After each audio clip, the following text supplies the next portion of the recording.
Hi everyone, this is the tutorial for Break a Promise. My name's Billy from Piano and Pies. Let's get stuck straight in. So to play this song the easiest, we need a capo on fret 3. If you're in need of a capo, there is a link to one in the description. Now, at the start of the song, there is an introduction which has 3 chords. We have an A minor chord, which is an open A string, 2 on the D and G strings, 1 on the B, and an open E string. These numbers are all in reference to the capo, and that's A minor, that's your first chord. The second out of the 3 is a C major chord. 3 on the A string, 2 on the D, an open G, 1 on a B, and an open E string. The last chord for the introduction that we need is an F major 7 chord, which is 3 on the D string, 2 on the G, 1 on the B, and an open E. So, for the strumming of those chords, we have this.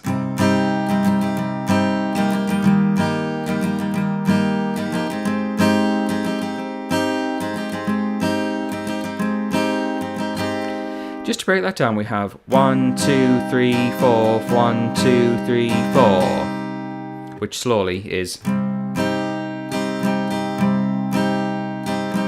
And if you want to count the strumming, we have down, down, up, down, up, down, down, up, down, up. We're going to do that for each chord.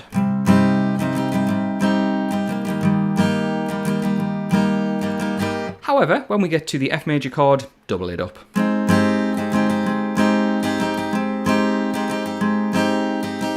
So yeah, twice around that strumming for the A minor, twice around for the C, and 4 times for the F major 7. Now, when the vocal part comes in, we're going to repeat the same chords twice round. So A minor C, F major 7, A minor C, F major 7.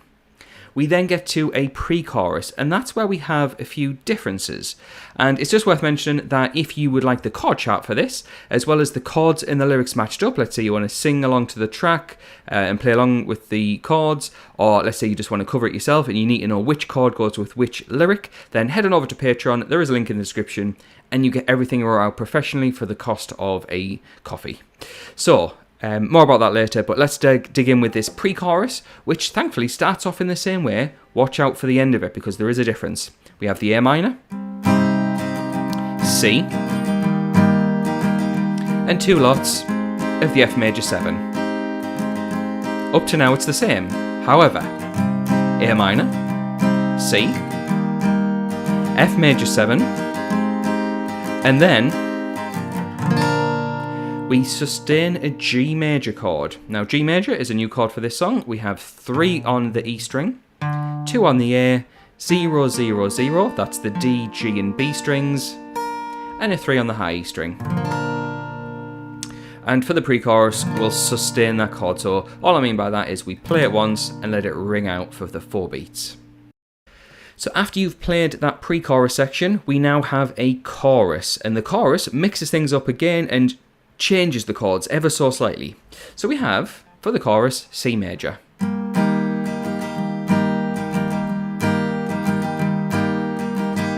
We then go to an A minor chord.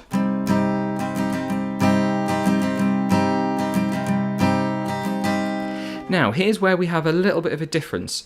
What we have is an F major chord, which is very, very similar to the F major 7 that we've already been playing. And if you want to, you could play F major 7 if you find that chord easier. However, I'm going to play the F major because I believe that's what they do on the track. However, yeah, F major 7 and F major, very similar types of sound. So you go with whichever one you think sounds the best. After that chord of F, we have a G major.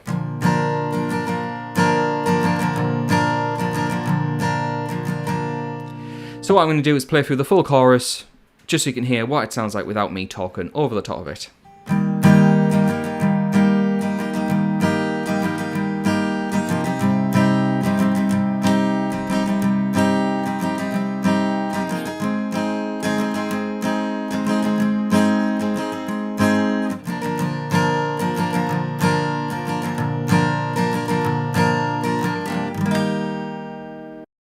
After the chorus, we have a post-chorus, which thankfully very much similar to the verse. We have A minor, up to C, and F major 7. Twice round. And here's where we start to get a ton of repetition. We have a second verse at this point, which is A minor, C, F major 7, which is twice round, exactly the same as the first chorus. We then have a pre-chorus, exactly the same as the first pre-chorus, where at the end, you sustain that G major chord. We then get another chorus, which is once round, C, A minor, F, G, do that once. We then have a post-chorus, which is slightly different. So this post-chorus is different to the first post-chorus. However, the chords are the same as the chorus. So C to the A minor, the F major, and the G major.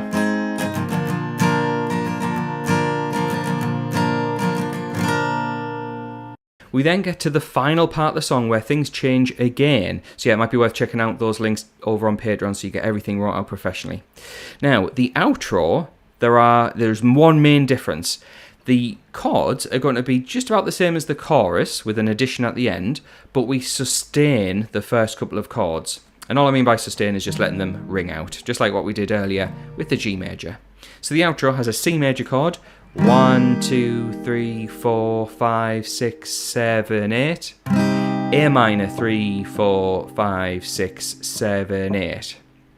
Now, at that point, we stop sustaining and we start strumming the rest of the chords, which is F major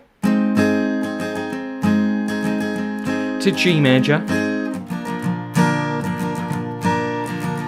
And then we go back to C major. And I believe on the track it's a bit of a fade out, which I always dislike in songs because it always makes it harder for us to play a fade out. But yeah, the chords would just be a C major to end with. And that is everything you need to get through this really, really pretty song. I really like this one. Now, if you are interested in getting the extra material on Patreon, links are in the description, and you get access to not only this song, but to well over 370 other songs of the latest releases. In fact, I'm pretty sure we're getting very close to 400 songs. However, I also want to say thanks to the people on the screen. Those are my active patrons. So the moment that this video goes live, they'll get access to this content straight away, plus the near 400 other songs, like I mentioned earlier. So thanks to them for their support, thanks to you for watching, and I'll catch you in the next video.